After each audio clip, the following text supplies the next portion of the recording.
Hello बच्चों। Hello बच्चों। आज हम लोग बात करने वाले हैं ओम्स लॉ पे।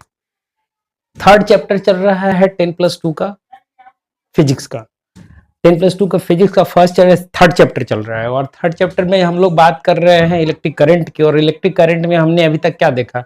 डिफिनेशन ऑफ इलेक्ट्रिक करंट देखा कि इलेक्ट्रिक करंट कैसे डिफाइन करेंगे, एक ओम क्या होता है, एक ओम का मतलब क्या होता है, ड्रिफ्ट वेलोसिटी क्या होता है, कैसे इलेक्ट्रॉन ड्रिफ्ट करता है इलेक्ट्रिक फील्ड के कारण, और उस ड्रिफ्ट वेलोसिटी में एक टर्म आया था मोबिलिटी।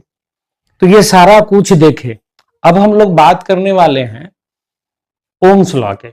बहुत चर्चा का विषय रहा है ओम्स लॉ, इसलिए कि आप 10th क्लास में भी पढ़े होंगे ओम्स लॉ। तो सेम सेम टू सेम यहाँ पे भी पढ़ना है ओम्स लॉ। तो चलते हैं ओम्स लॉ पे बात करते हैं। तो ओम्स लॉ में क्या कहा गया उसकी बात कर लेते हैं। तो मैं आपका अजय वर्मा आपको अपने चैनल पे स्वागत करता हूं और चलते हैं सीधे टॉपिक पे। तो टॉपिक है मेरा आज का ओम्स लॉ। ओम्स लॉ में क्या कहा गया कि अगर कोई कंडक्टर है यहां पे, ठीक है, और यहां से अगर पोटेंशियल डिफरेंस लगाते हैं,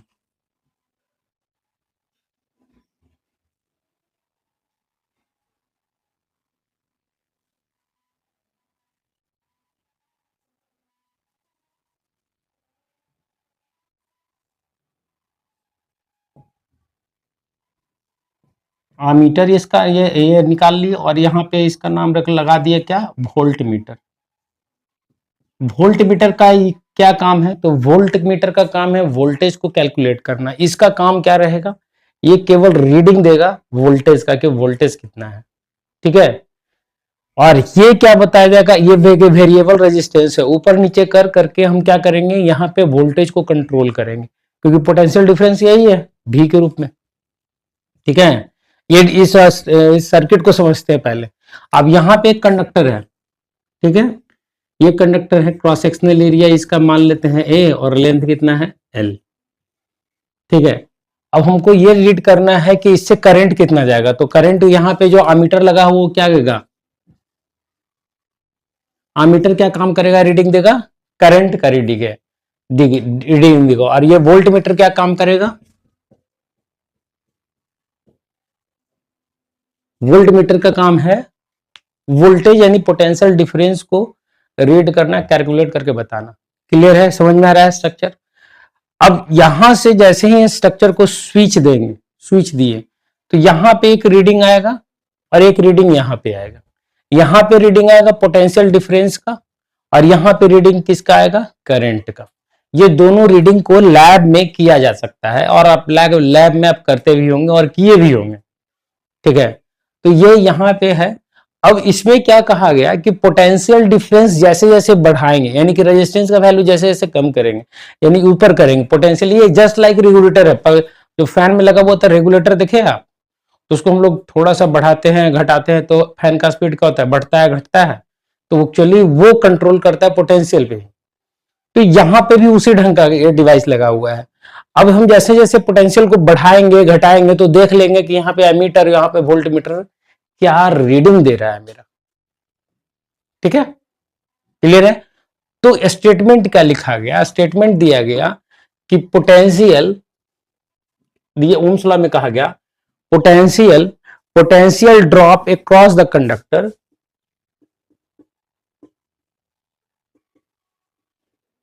अप्लाइड पोटेंशियल डिफरेंस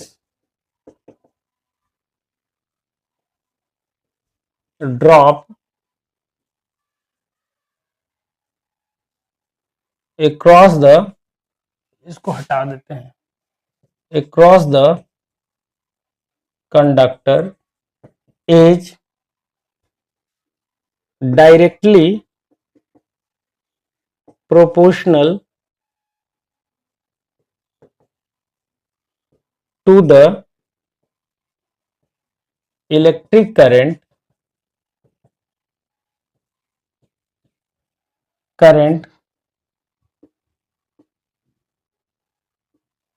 flowing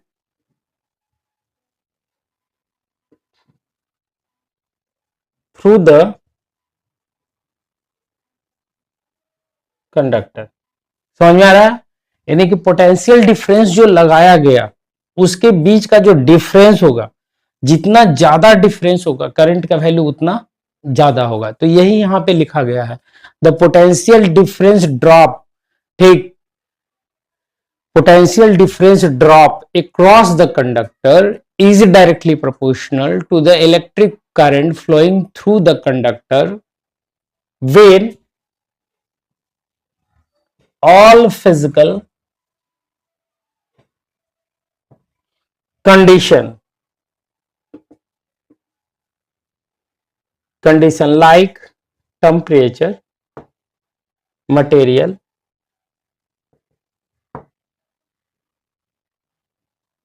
ठीक है, फिजिकल कंडीशन रिमेन कांस्टेंट। समझ में आ रहा है? यानी कि हमको ये बताया गया कब, जब आप पोटेंशियल डिफरेंस हो तो फिजिकल कंडीशन को आपको कांस्टेंट रखना, मतलब टेम्परेचर को घटना बढ़ना नहीं है, गुड, टेम्परेचर नहीं घटाए बढ़ाएंगे, और मटेरियल चेंज नहीं करेंगे, यानी कि जो कंडक्टर ले रहे हैं, मतलब अगर सिल्वर का लिए तो सिल्वर में ही सारा प्रैक्टिकल को कंडक्ट करना है, अगर कॉपर के ले लिए, अगर एल्यूमिनियम के ले लिए तो उस कंडीशन में एल्यूमिनियम का ही लिया जाएगा। अब ये मेरे पास आ गया, कहा गया उसके अनुसार। अब हम लिख रहे हैं यहां पे, अब जैसे देखो तो यहां पे स्विच दे दिए, करंट अगर यहां पे आई बढ़ा, आई चला, क्योंकि ये पॉजिटिव टर्मिनल है, नेगेटिव आई चला, तो ये रीडिंग देगा आई का और ये रीडिंग देगा पोटेंशियल डिफरेंस का। तो अगर यहां पे हम ए माने हैं और इसको बी माने हैं, तो पोटेंशियल डिफरेंस कितना दिखाएगा वो, भी ए माइनस भी बी, ये किसी भी को रिप्रेजेंट करेगा, और इसके अनुसार, स्टेटमेंट के अनुसार क्या हो जाएगा, भी डायरेक्टली प्रोपोर्शनल टू आई। यहां पे कहा गया, ऑल फिजिकल कंडीशन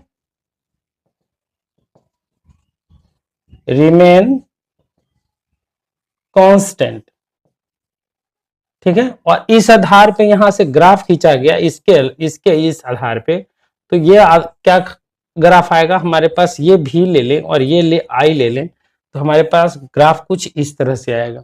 क्यों यहां से जाएगा, इसलिए कि पोटेंशियल डिफरेंस अगर जीरो है, ठीक, ठीक है, पोटेंशियल डिफरेंस अगर मेरे पास जीरो है तो उस कंडीशन में क्या आएगा, तो उस कंडीशन में पोटेंशियल डिफरेंस जीरो तो करंट का वैल्यू जीरो। पोटेंशियल डिफरेंस जैसे जैसे बढ़ रहा है, देखो यहां पे है पोटेंशियल डिफरेंस, यहां तो करंट यहां पे आ गया, पोटेंशियल डिफरेंस यहां तो करंट यहां पे आ गया। अब देखो तो आप कि ये जो दिखा रहा है ग्राफ, ये किसका ग्राफ है, v directly proportional to i का। तो हमारे पास स्टेटमेंट हो गया और ग्राफ, ग्राफ जरूर देंगे हम। ग्राफ देने से क्या होगा ना कि ये पता चल जाएगा सामने वाले को कि बच्चा समझ रहा है, कहना क्या चाह रहा है वो समझ में आ रहा है। तो ये हमारे पास, अब देखो तो कि भी अगर डायरेक्टली प्रोपोर्शनल है आई के, तो ये कांस्टेंट ले लिया गया आर इंटू आई, और आर को कहा गया, आर क्या है, ओम्स कांस्टेंट कहा गया, constant called resistance of the conductor. समझ में आ रही बात, ये कहा गया, आर को कहा गया रेजिस्टेंस ऑफ द कंडक्टर, और ओम्स कांस्टेंट कहा गया इसका। अब आगे बढ़ते हैं इससे, ठीक है, इतना तो समझ में आ गया कि ये कहानी यहां से शुरू हुई थी। अब देखो तो V इज इक्वल टू क्या आया, पोटेंशियल बराबर क्या आया, आई आर, ठीक है। अब यहां से मुझे कहा जाए कि ये जो है इस ग्राफ के अनुसार लेके चलो, तो यहां पे देखो तो आप,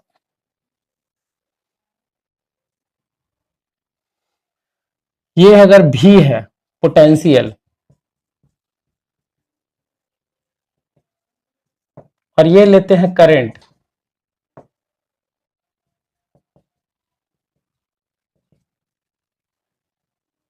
करंट, तो ये मेरे पास ग्राफ था, यहां से ये ले ले, ये आई को रिप्रेजेंट कर रहा है, ये भी को, तो ये एंगल थीटा ले ले, टैन थीटा, तो tan theta O M O P Q में अगर ले लो तो यो पी क्यू में ग्राफ के अनुसार tan थीटा बराबर क्या आ जाएगा, tan थीटा इक्वल टू, तो ये परपेंडिकुलर अपॉन बेस, तो v अपॉन क्या आ जाएगा i, और v अपॉन i किसको रिप्रेजेंट कर रहा है यहां से r को, यानी कि tan theta is equal to v upon i is equal to r is equal क्या स्लोप ऑफ ग्राफ। समझ में आ रहा है, यानी कि किसी भी ग्राफ में अगर पोटेंशियल और पोटेंशियल, ये ग्राफ किसके किसके बीच में खींचा जा रहा हो, पोटेंशियल के बीच में खींचा जा रहा हो और किसके बीच में है, करंट के बीच में अगर ग्राफ हो, तो जो ग्राफ का जो लाइन होगा या जो ग्राफ होगा वो किसको रिप्रेजेंट करेगा, रेजिस्टेंस को रिप्रेजेंट करेगा, और उस ग्राफ का इलेक्ट्रिक एक्सिस के साथ जो एंगल बनाएगा वही कहलाएगा उसका रेजिस्टेंस का वैल्यू। तो ये देख लिए आप हम लोग। अब चलते हैं थोड़ा सा और आगे, ठीक है।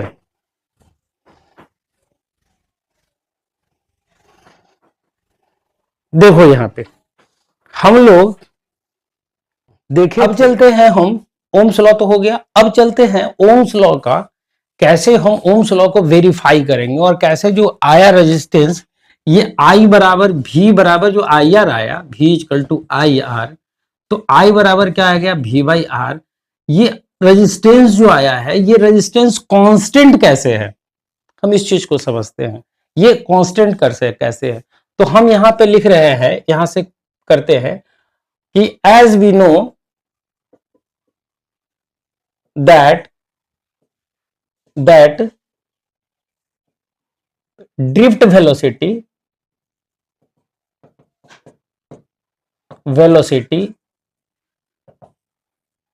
of electron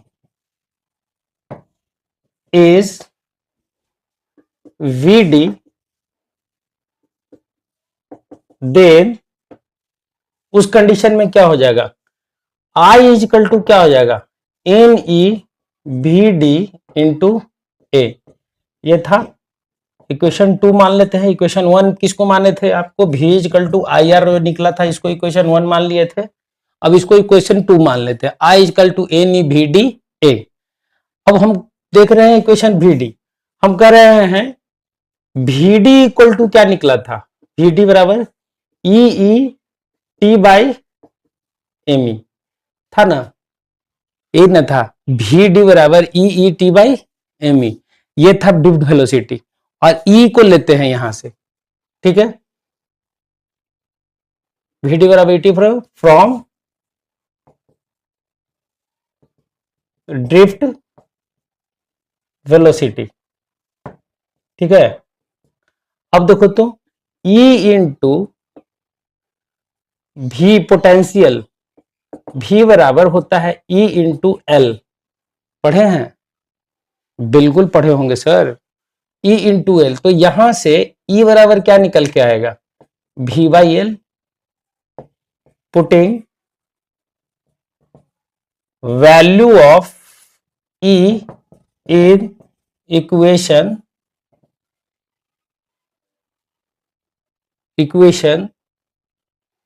putting the value of E is equal to V by L, V potential है, putting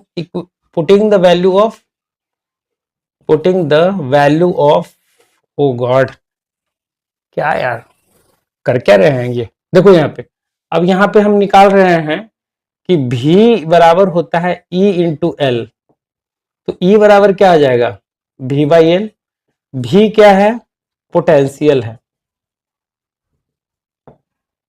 पोटेंशियल, देन तो V D बराबर क्या आ जाएगा, E इंटू टी इंटू ई के जगह पे क्या लिखे, V बाई एल, ठीक है, बट इंटू एम ई, यहां से V D by E M E. अब यहां से ये पुट करते, इसको इक्वेशन रख लेते हैं, 2 3 ले लेते हैं, ठीक है।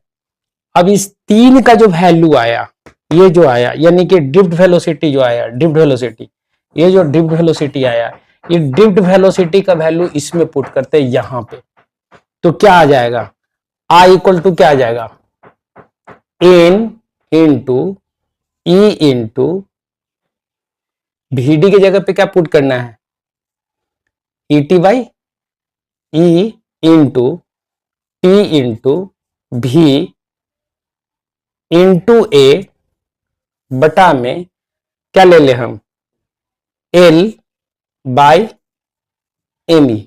ठीक है, अब देखो तो यहां से क्या आ जाएगा हमारे पास, ये तो पूरा जो आया वो क्या आ गया, N E square T A बटा में इंटू भी बटा एल इंटू एम ई आया। अब यहां से हम लोग क्या करते हैं, आगे की कार्रवाई करते हैं।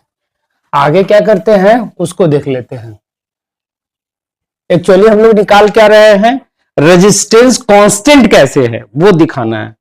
ठीक, तो हमारे पास फाइनल आई बराबर क्या निकल के आया, N E square T A बट upon M E, mass of electron है ये, M E into L into भी।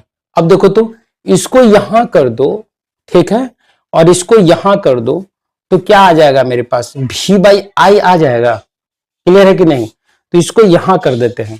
तो यहां करें इसको तो क्या लिखेंगे, एम ई इंटू एल बटा में N E square T into A, भी अपॉन आई आया। ये आ गया इक्वेशन 3 था ये 4। अब हम यहां से निकालते हैं कि इक्वेट करते हैं, कैसे, from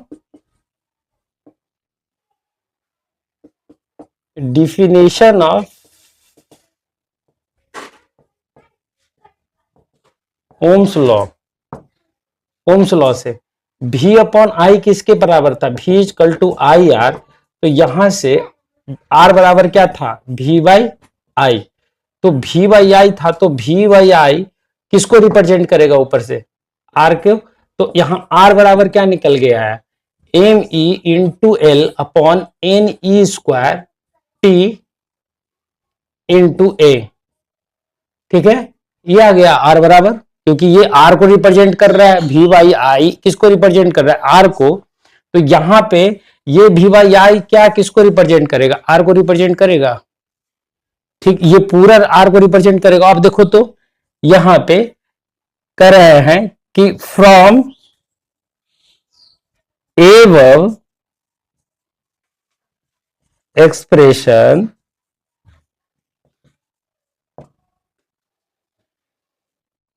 M E equal to constant, वो उसका वैल्यू कितना होता है 9.1 into 10 to the power -31 kg electron का, n नंबर ऑफ इलेक्ट्रॉन पर यूनिट वॉल्यूम, ये भी कांस्टेंट होता है हर एक कंडक्टर के लिए। E 1.6 इंटू 10 -19 कूलॉम, ये भी कांस्टेंट है। T क्या है, टाइम फॉर विच, ये भी कांस्टेंट है। तो लग रहा है ये भी क्या है, length L constant for particular conductor, area constant. तो ये सारा कुछ क्या है, कांस्टेंट है, यानी कि